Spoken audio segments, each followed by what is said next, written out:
Hello အားလုံးပဲမင်္ဂလာပါကျွန်တော်ကတော့အာမီတိုဝဲဖြစ်ပါတယ်ကျွန်တော်ဒီနေ့မှာကျွန်တော်အကောင့်တစ်လေးတစ်ခုဝယ်ရဗျအခုအကောင့်ကလေးကတော့ကျွန်တော်အတစ်ဝယ်ရတဲ့အကောင့်လေးမို့လို့ကျွန်တော်အတစ်ဝယ်ရတဲ့အကောင့်လေးနဲ့ပထမဦးဆုံးအကျင့်အသီးရိုးမှာဖြစ်ပါတယ်ကျွန်တော်ပထမဦးဆုံးကျင့်ရိုးမဲ့အသီးလေးကဘာလေးဖြစ်မလဲဆိုတော့ကြည့်လိုက်အောင်ကျွန်တော်က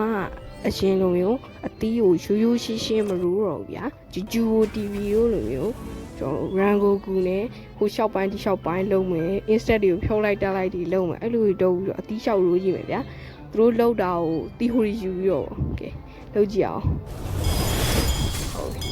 ဒါဖြစ်နိုင်ကြတော့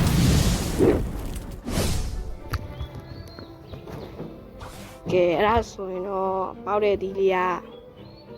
ပါလေကြည့်လိုက်အောင်ကဲ Oh my god ဗုဒ္ဓဖရုရဲ့ရှယ်ပဲဗျဟို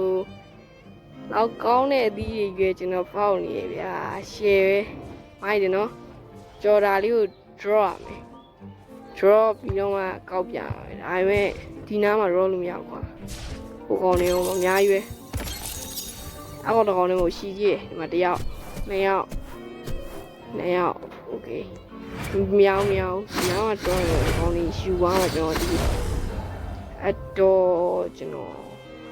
စွမ်းရုံးမှာသွားပြီးတော့လုပ်ကြည့်အောင်โอเคစွမ်းရုံးရောက်ပြီဆိုတော့ draw လိုက်ပြီ okay ဟုတ်draw ရဲ့စိတ်ဆန္ဒကပြီးသွားပြီ story alright